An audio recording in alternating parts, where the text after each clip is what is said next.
First and 12. A weekly roundup of America's most competitive football conference, the Big 12. Your hosts are Mitch Harper and Alex Kirry.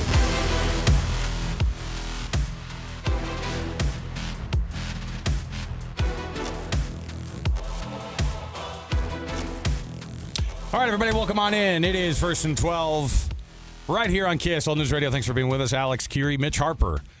We jam about all things Big 12 every week right here on KSL News Radio. You can hear us every Tuesday evening, but this week shifting things as we had some things going. We had a Jazz game last night. The college football playoff rankings are out, and I'm over here yelling at nobody at the normal time that we're able to be on, Mitch, because we had to come on today, a day after it. But the college football playoff rankings are now officially in the books for this week, and we've got 3 more weeks of this. I say of this because it's just torture every week. I feel like for all the Big 12 teams to watch this thing play out in slow motion, and that's what we're watching right now. And how are you, though, dude? Can we talk about college football for a living? This is freaking fun, man. It is a blast, and I'm happy to be back this week talking Big 12 football. And this chase to Arlington's heating up, and the chase for the college football playoff is just as exciting. And, hey, if you're Brett Yormark today, it seems like he's just beyond thrilled. He sees 5 college football playoff teams from the Big 12 in the top 25 rankings, and it led Yormark to just issue a random statement out of nowhere to say, I am thrilled to see the Big 12 Conference getting the respect it deserves. I said at Big 12 Football Media Days in July that we would earn it on the field, and we continue to do that. That's in quote from Brett Yormark. But then at the same time, those 5 teams that are ranked, only one of them would be on the playoffs. So I don't know why Yormark is so thrilled with this, but I guess having 5 teams ranked, that's exciting for the Big 12. Yeah, and I guess as we talk about it too, reaction-wise, I mean, we do this on our show with JJ and myself every day too, where we go through and go, okay, what is the playoff committee going to do this week that's going to be absolutely contradictory to itself? What's it going to be this week in terms of putting programs that are not in the SEC or in the Big Ten a little bit further back than you feel like that they should be? The reality is that I have a hard time. The irony of where I think teams like BYU and Utah are right now, because you're talking about a 1-loss team and a 2-loss team.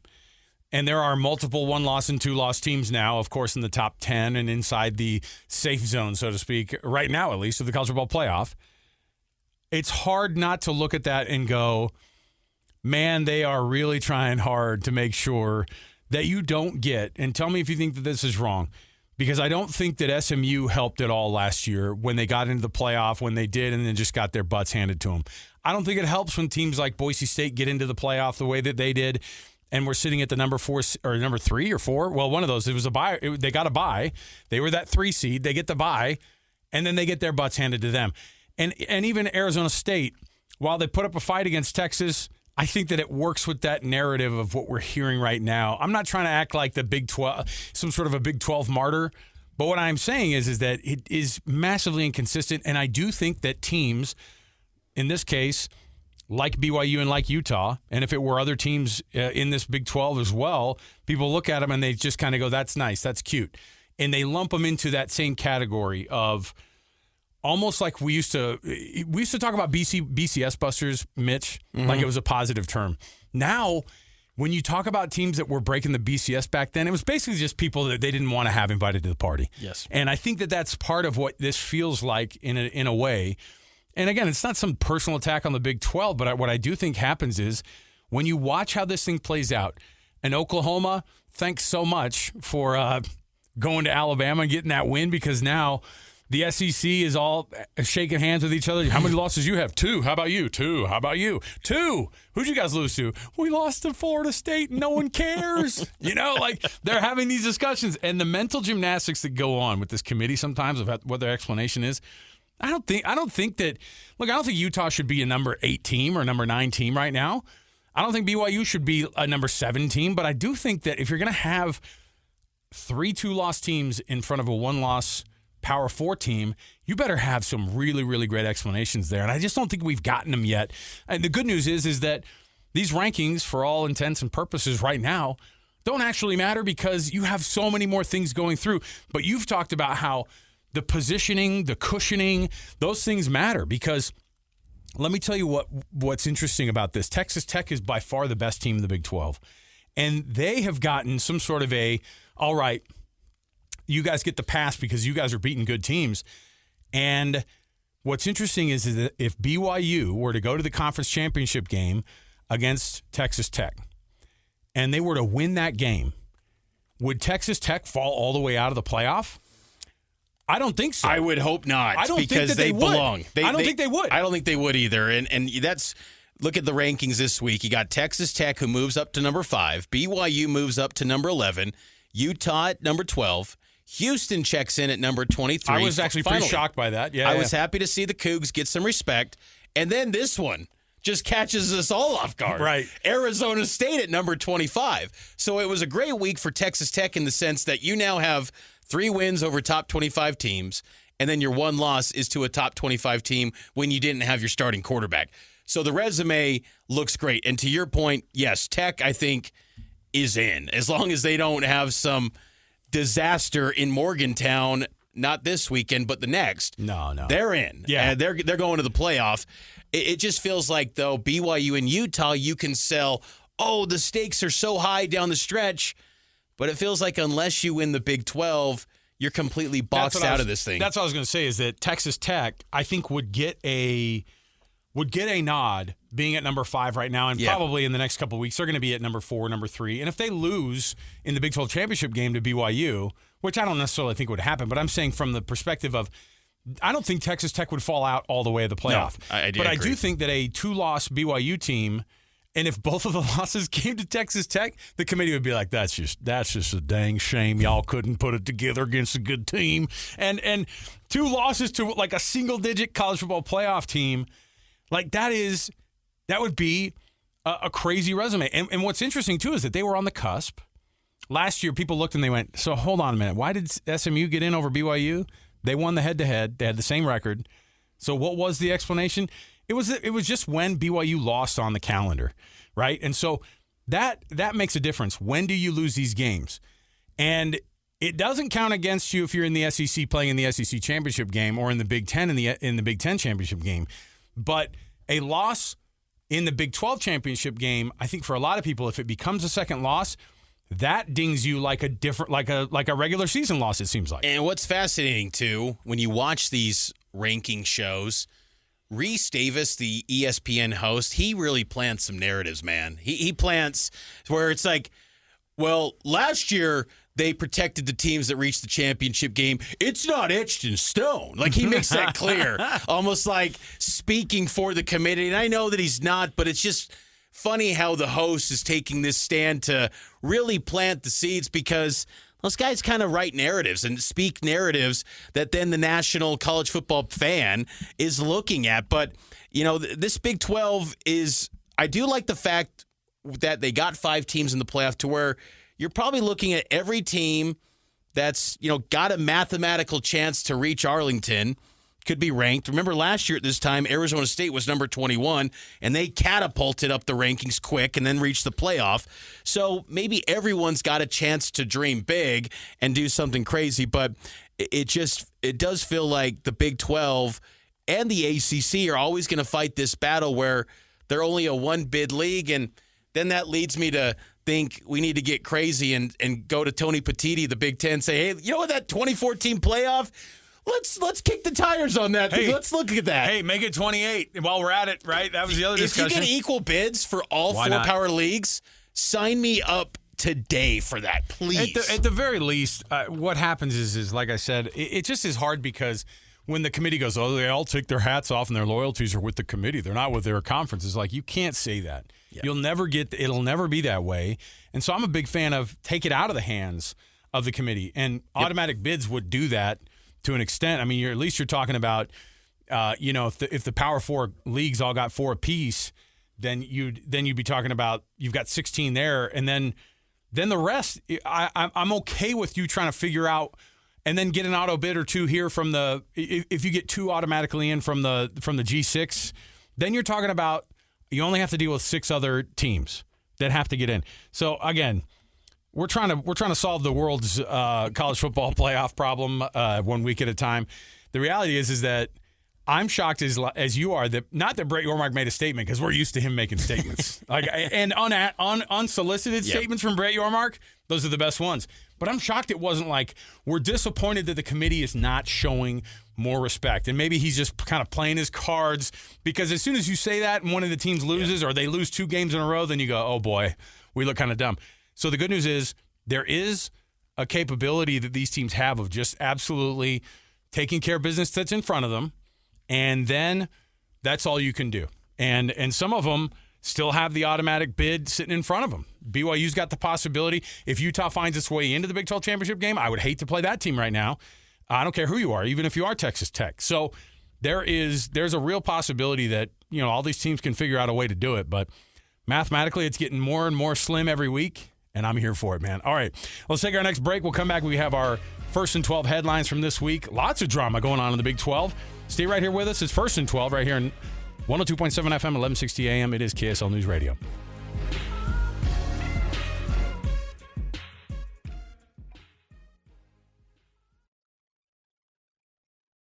Read all the stories about BYU sports no one else has heard. Go to KSLSports.com for exclusive columns by BYU insider Mitch Harper. That's KSLSports.com. Welcome back into First and 12 here on KSL News Radio. Every week, weekly check-in on the Big 12, and you can listen to the show if you miss any part of it on podcast, KSL Sports app, and all major podcasting platforms. Let's dive into all the news and notes around the league in our First and 12 headlines. 12 headlines. 1, 2, 3, 4, 5, 6, 7, 8, 9, 10, 11, 12. The dozen storylines that shape this week of Big 12 football. Headline 1. All right, first up on the Big 12 headlines here. Right off the bat, kind of wild, right? Mm-hmm. I mean, if we're just going to talk news, because we'll talk about the games from this past weekend, and we'll talk about the ones coming up, but Arizona State's quarterback, Sam Leavitt, no one asked, but apparently here we are wondering if Sam Leavitt's going to be back at Arizona State. Is this all just based off of what his brother Dallin said on 3? It's all based on, apparently there's been a lot of movement in the agent pool of positioning players and putting out feelers to see what type of money could be out there in the market.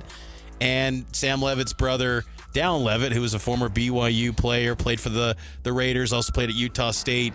He told On 3's Pete Nakos that Sam is still deciding what to do. So not really denying the report that he's doubtful to come back to Arizona State. So just the world of college football today, and Leavitt, of course, out for the season. So he's looking at options and maybe keeping those options open because his head coach, too, is kind of up in the air as well, his status is. I don't know if he is up in the air or not, but at the very least, it's being talked about. And, the Sam Leavitt thing to me is kind of interesting because this is a guy who's already being compensated well into the 7 figures. And so if you just want to hire 7 figures, like, I get it. Like, we're all in the business to try to figure out how we can support our families a little bit better. I get it. It is strange. Now, I mean, it's not like he... But at some point, don't you want to just be viewed as like a legend? Like, Arizona State fans will always say, that guy got us to the playoff. Right. And this year, even, like, he wasn't great dealing with injuries, but you'll always be remembered as the guy that got Arizona State football back, and you leave, that goes out the window. Oh, it doesn't just go out the window. You're this, you're this Benedict Arnold situation where you've basically just, submarined your old team, and then you're playing against them at some point in the college football playoff. Maybe what is he going to do? You go to Penn State, be the quarterback there, and you're going to be, making $4 million instead of $3 million. Congrats, but careful what you wish for. You know what I mean? You've got a great coach where you're at and a program that could be on the rise. What's really sad about this is that Arizona State could take a massive dip if they just don't have a quarterback figured out, and that's a wild place to be in. How about a quarterback? Maybe have Jacob Rodriguez from Texas Tech be the QB. He once was that at Virginia. Headline 2, Texas Tech last week hammered UCF 48-9, and Rodriguez scored a touchdown on a touchdown run. Red Raiders are 10-1. Are you trending up on your feelings about Rodriguez being a Heisman guy? And I hate this kind of a move. I hate this kind of a move. Honestly, I love being able to put guys like Jacob Rodriguez up on the pedestal. You don't need to do this argument for Heisman. Like, let him just be a phenomenal linebacker, maybe the best in the country. You don't need to give him wildcat snaps to go, look what he does. He's a dual threat. He's like, no, he's not. Anybody can look. Put Isaiah Glasker in at wildcat, and he'll probably run a touchdown or two in against UCF as well. What are you going to do? Hey, Jack Kelly, did you see that out of the backfield? He caught that pop pass over the top. Jack Kelly for Heisman. He's obviously a dual threat. You're like, no, he's not. Quit it with all that. Texas Tech just needs to stop worrying about the Heisman because Rodriguez got the ultimate nod from Gus Johnson this week saying, the whiskers of West Texas. Oh, He's wow. got it. That's a good Gus Johnson, dude. Headline 3, BYU bounced back after the loss to Tech with a dominant win over TCU, 44-13. Bear Bachmeier earned Big 12 Offensive Player of the Week honors. Talking about he's got it. Bear shows that he's got some fight in him. Yeah, and I think it was a good response, and obviously that was what BYU was looking for. It's what the fans were looking for. I think it's what you could have had a repeat of last year where you go back-to-back losses, and they were able to avoid that. Headline number 4 is TCU, speaking of. One of the bigger disappointments this year in the Big 12. We thought this was going to be a team that would be in the conference race at the end. I think we're just used to now. There's going to be teams that you think are going to be at the top, and every year they're not going to be necessarily at the top. So sign me up for more Big 12 action because it's a coin toss. And headline 5 goes along with that. I wanted to bring this up because Utah beating Baylor 55-28. Utah, BYU, and Texas Tech are on a different level from the rest of the conference, not just with where they're at. I mean, the only losses that they've had, except for Tech, are all beating themselves, right? And Texas Tech is phenomenal. Utah, I wouldn't want to mess with at all right now if I'm any team. And yet, you're winning all these games by these massive margins, and Utah continues to do it. And they're the second-best rushing offense in the country behind only Navy. They're ahead of Army and Air Force, like Kyle Whittingham is going to bed at night and dreaming of the almost a triple option wishbone situation, man. He loves it. Bert Ficklin, freshman player of the week in the Big 12. Headline 6, Dave Aranda. Is he fired yet on the Brazos? Yes. Because it is so bad in Waco. He is, and the problem is they don't have an AD to do it for him because he's on the way out too, so you have to wait for that to get figured out.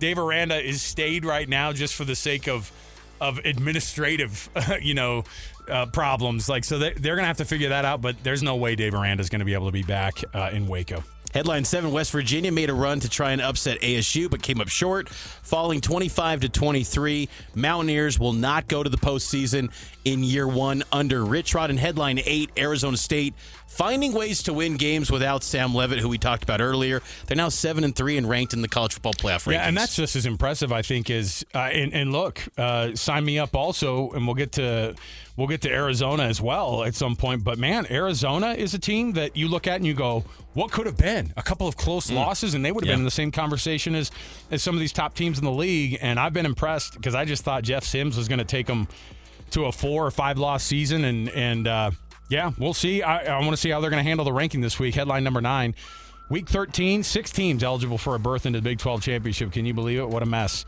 Texas Tech, BYU, Utah, Arizona State, Cincinnati, and Houston all still up for grabs for a spot. They need one another to, if you're not Texas Tech or BYU, you need other people to lose for you to be able to make that happen. But we've seen crazier things, Mitch. And headline 10, BYU and Texas Tech are the only programs this week that can clinch a spot in the Big 12 title game this week. And to break it down, headline 11, Texas Tech, who's on a bye this week, they clinch with a loss by Arizona State and a BYU win over Cincy, or with losses by ASU, BYU, and Utah. Are you keeping up to speed with all this? The oars are going to kill me at this time of year. And then headline 12, BYU will clinch a spot in the Edward Jones Big 12 Championship.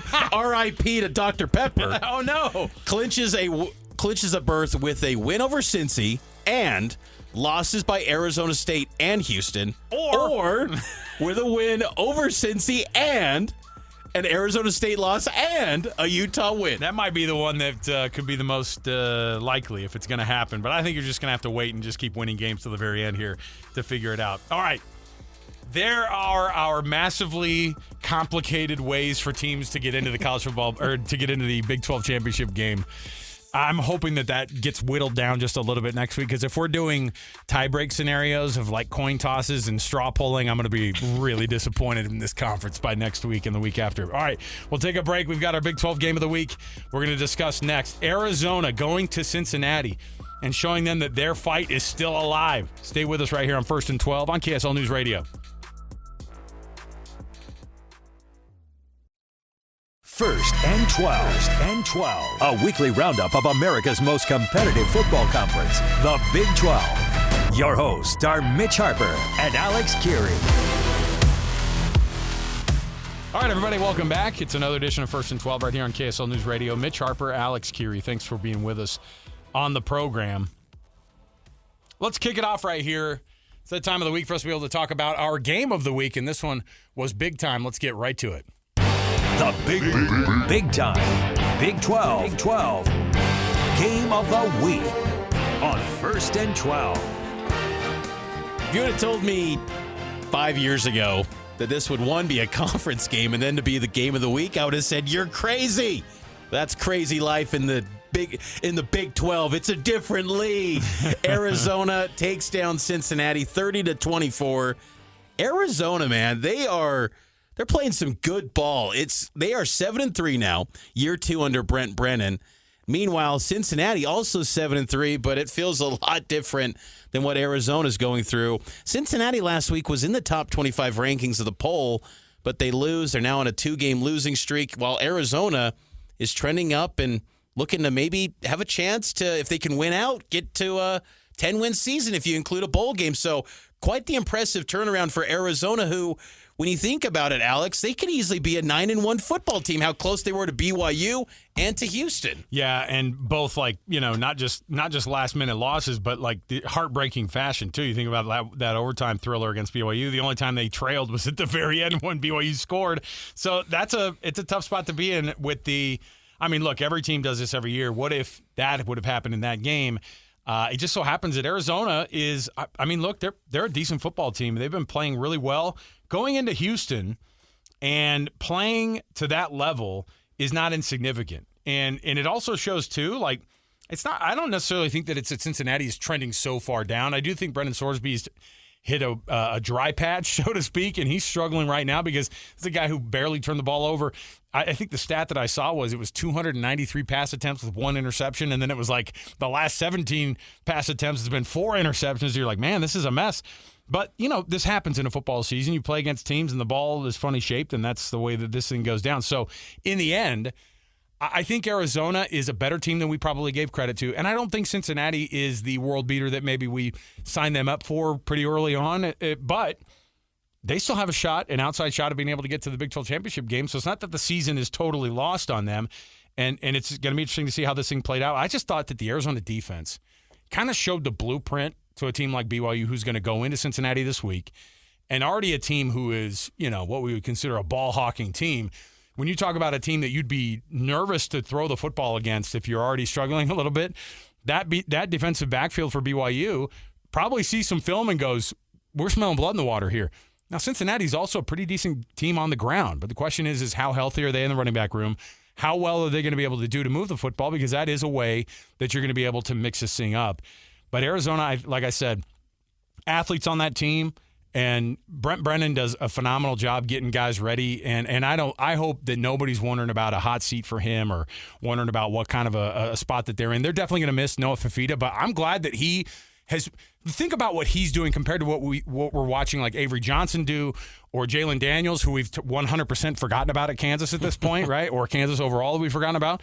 Like, Noah Fifita had a bad year last year and came back and is having a way better season, and Arizona deserves a lot more credit I think they're probably getting right now. Well said. I think, honestly, Arizona, not Arizona State, should have been the team that's number 25 in the college football playoff rankings. Now, for the Big 12, it's nice to have ASU in the rankings because they still have a mathematical chance of reaching the Big 12 championship game. And I know ASU's got that win over Texas Tech, but as far as maybe that game in a couple weeks when the Territorial Cup rolls around, that's going to be a toss-up game. But, yeah, Fifita was great, 294 passing yards, 1 touchdown.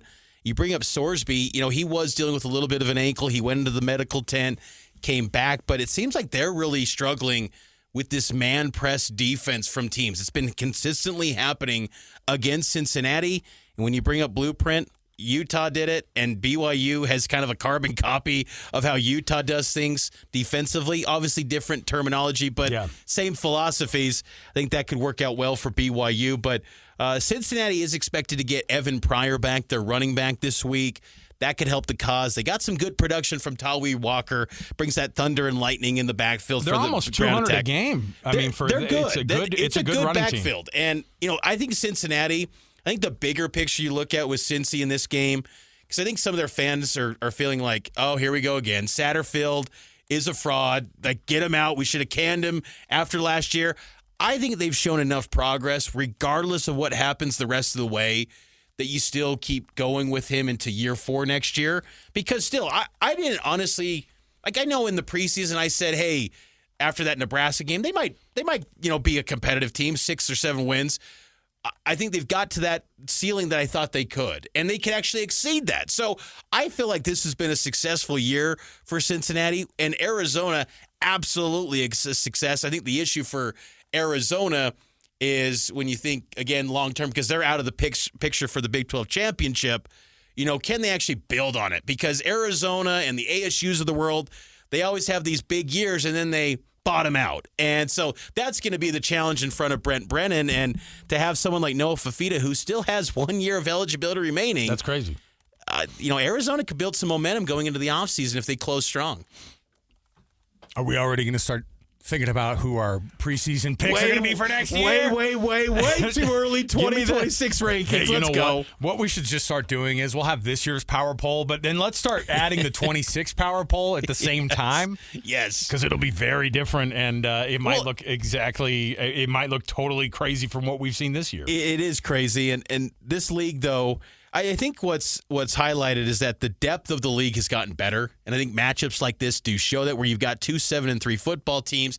Maybe the logos aren't glamorous, but when you watch these teams play, they're very good, sound football teams, and they're committed to the portal. They build through the portal, and they're competitive in that space, and that's just something that when you do think long term, and when guys like Brett Yormark and this conference are excited about the future, it's because of teams like that showing that progress year over year, because both of these teams last year were just afterthoughts and not very good, but they stayed invested and committed. And I think that's promising long term for the Big 12 when you kind of look at it from a big picture perspective. But on the field right now in 2025, Cincinnati's got a chance to turn it around. If they could win this week against BYU, they're back in the conversation if some tiebreakers go their way to get to Arlington, whereas Arizona, I think, is just looking to, really finish strong and get to 10 wins possibly if they can get win in a bowl game. Yeah, and I think that, again, that's as good of a season as you can have, and the reality is that in a conference that is an absolute mess at the top, and you have an extremely bad, very, very bottom. The thing is that makes this conference, I think, different, and unfortunately it's weird because I think they get penalized for it, is that 1 through 8 is really dang good.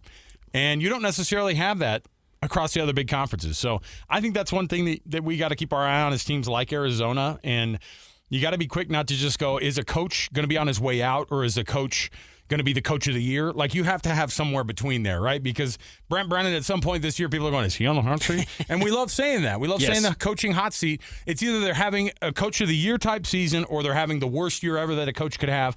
And the reality is it's somewhere more in the middle for guys like Brent Brennan, who have, by the way, built a great culture there. After the disaster of how Jed Fish left Arizona, to do what he's done right now, I think is phenomenal. So that's a kudos to them, and I think Arizona and Arizona State need to be good programs for this Big 12 going forward. Let's take a break. We'll come back.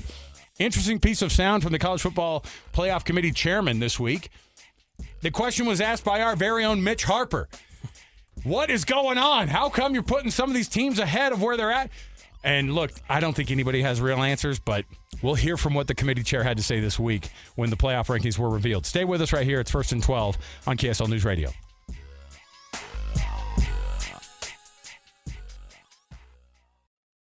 Today He's just the start of the Big 12 and Power 5 talk to come. Listen to JJ and Alex Monday on your drive home. Afternoons from 3 to 6 on 97.5, the KSL Sports Zone. Welcome back. It is First and 12 right here on KSL News Radio. Alex, Kirry, and Mitch Harper are bringing you this week's edition. If you can believe it, we're in week 13 of the college football season, Mitch. And well, really, it's weird because week 13 never really existed back in the day, but now we're still 2 games left.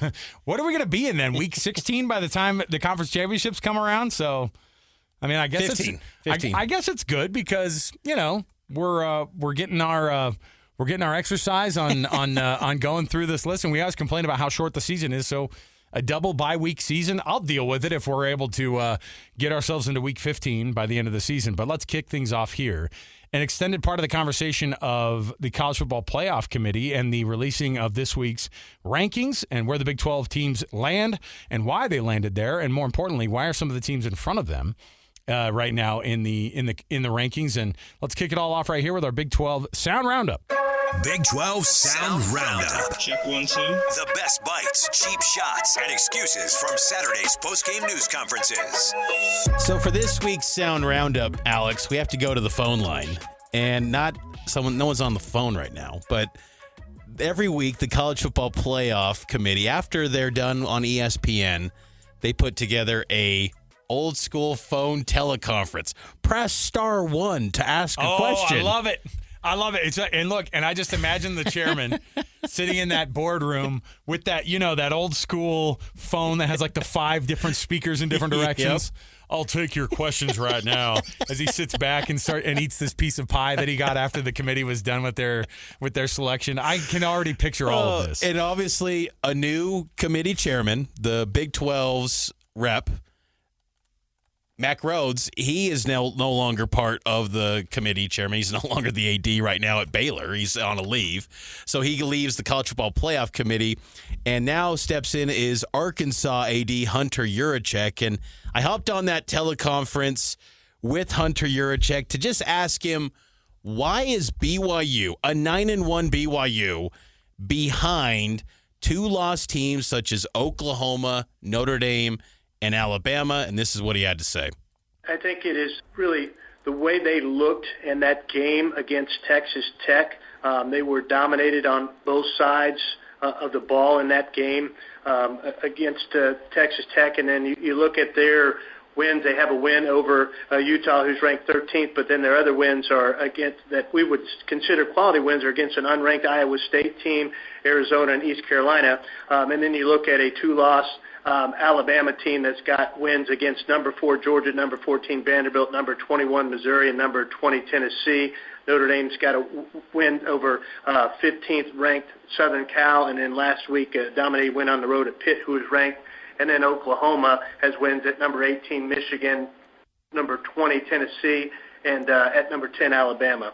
So I think it's just the number of quality wins that are with those 2 lost teams ahead of them, and then how they looked in that game 2 weeks ago in Texas Tech. What do you think of that, Alex, that explanation? It's hard because to do the – well, and then they lost to an unranked Iowa State team, which at the time they played them were a ranked Iowa State team. And then later in the call, I think when he starts to do some of that explanation of how strong some of these teams are, he'll mention a ranked team at the moment that team beat them. Yep. And they're not ranked anymore. But you see how it's hard because, look, and Yurachek's doing a tough job because he was asked to do this week. It's like, Hey, man, it's not just about being the committee chair. You have to go around. You have to do the one where you explain on TV to Reese Davis why they made the decisions that they did. You have to come on there, and a guy named Mitch Harper is going to press star 1 to make sure he can get an answer or a question in. And these are tough questions to ask. It does feel so much like a weird double standard because, look, Texas A&M is 10-0. And I'm not going to say Texas A&M shouldn't be where they're at because they're 10-0. But their SEC schedule has them avoiding Oklahoma, Alabama, Georgia, and Ole Miss. And they needed a 28-point heroic comeback. Sure. And against you know what? South Carolina last week. And you can make an argument, well, that's what championship teams do. But at the same time, their SEC schedule right now has 11 wins total. Out of the 7 teams that they've played, They have 11 wins total. And that's not good. Like, it's a lot. They have a couple of beating a couple teams that are 1 losses in conference play, or only 1 win in conference play, South Carolina included in that. Like, South Carolina's 3-7. And the interesting thing about that is that that's actually one of the better teams that they've played on their schedule. It's true. And I think another team, and I didn't want to just say the entire ranking. I focused my question around the 2-loss teams. But another team that I've got issue with that is just clearly ahead of BYU is Oregon. Oregon, their best win is 6-4 Iowa. BYU's best win is against Utah. It's the number 12 team in the country. BYU's second best win, 7-3 Arizona, as Juracek noted. What's the second best win for Oregon? 6-4 Minnesota? Right. And or maybe, I guess it would be the Iowa win, right? And then they lost at home, which I think has to be more impactful than a loss on the road.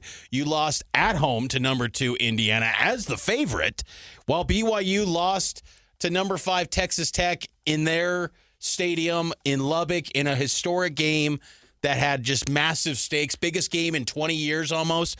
I mean, Oregon to me is just living off its image and what they get in the star rankings, and that they pass the eye test sort of deal for the committee, whereas I think BYU's got better metrics than them. I think with Notre Dame, BYU's got a better strength of schedule according to ESPN strength of schedule metrics, yet it feels like BYU can't come close to Notre Dame in terms of the rankings. So it's a difficult job, but I just feel like, man, if BYU loses by 10, are they suddenly up in front of these 2-loss teams? I don't think they would have been. No, and I wonder too if you're right. If it was a 1-score game down there, and frankly, if BYU has a 1-score game in the Big 12 championship game, if they get there against Texas Tech, does that change? Because then does that change your argument? Does that say, oh no, but they had a way better showing in the conference championship game on a quote unquote neutral field in the conference championship game? I don't know. Or is it just going to take them winning? Because if they don't win, and if Utah were able to sneak into the Big 12 championship game and they won that thing, obviously they go. But does Texas Tech at that point fall down further out of it? You know what I mean? And again, they'd be a 2-loss team at that point to an Arizona State team that the committee would go, an unranked Arizona State team. If at that point they've maybe lost their 4th game of the year, whatever. So the argument back and forth, it just feels like a setup to where they can get these teams to be what they want them to be, which is, hey, in the end, Mitch, it's unfortunate because in the end, they're putting together a reality TV show for the best ratings. That's what you're looking for, right? Well, and that's, to me, what's frustrating about the playoff is that I think what I would love to see, and it won't happen because ESPN loves the dialogue, the ratings that come with this. I wish they would take a page from the NCAA, the playoff, and do a teaser of the rankings, that first installment 2 weeks ago. Yeah. Release that. But then do not release another ranking until Selection Sunday. Because then I think it would be, I don't want to say easier, but if you're the committee, you can then make an argument for, BYU doesn't have to play these gymnastics where it's like you go from 7, you lose to Texas Tech, a good Texas Tech team, and then plummet down to 12. You don't have to play that game. You just let the season play out. You started at 7, and then let all the games play out. And then I think there's a greater argument and path for these Big 12 teams to actually make it to the playoff. But now, after dropping BYU 5 spots, after looking poorly against Texas Tech, which in the moment, I think you can make an argument for that. But now, after they bounce back and have a 44-13 win over a bowl-eligible TCU team, that's got to matter too. But it really didn't have any sort of impact. It just simply was, well, Texas got hammered by Georgia, so you had to move up 1 spot by default. That's all it was. Whereas if Texas, a 3-loss team, they get hammered by Georgia, if they had a closer game, they're probably still within distance of BYU and Utah. Here's the deal. There is a lot of football left to be played yet, which is good. I think that's good news. That means there's equal opportunity for teams to impress and other teams to absolutely embarrass themselves and make the committee look foolish for making, these. But every committee every year has a little bit of a personality you have to kind of figure out along the way during the rankings to go, okay, they've acted like this the whole time. Are they going to continue to act like this? And we'll see. Yet to be seen. But again, way too much football in front of us to feel like everything is totally done. Here's my recommendation before we get to a break for Brett Yormark. Just tell Texas Tech, hey, sit out. Don't go to Arlington. You said 11-1. Just sit out. And then BYU and Utah duke it out in Arlington. Right, and then are you going to keep Texas Tech out of it? Well, they didn't play in the conference. And then Notre Dame's over there going, what? That's what I would do. Because there's going to be a big there's going to be a big, you know what? I love the idea. They're all, hey, by the way, thanks for earning yourself into the will you take a hit this week? We'll give you a trophy, like a participation Big 12 trophy that we'll send to Lubbock. I know that you want to win the Big 12 championship, but we need to get more teams in this thing, which is wild. This is another thing, and again, this is another conversation we can have another day, but stop giving all the money equally to the conferences for these appearances. We would have a lot less of this like, well, I'm a big SEC fan. Nick Saban doing the whole, I'm a homer for the SEC. Don't have Big 10 or Big 12 or anybody cheering for their conference. We wouldn't have these conversations if you're just making sure that your team got in and you got all that money by yourself. Yeah, great point. Let's freaking do it. I don't want to have to share it all with Iowa State or Iowa if you're in the Big 10 or Rutgers if you're in the freaking Big 10. All right, we'll take a break. We'll come back.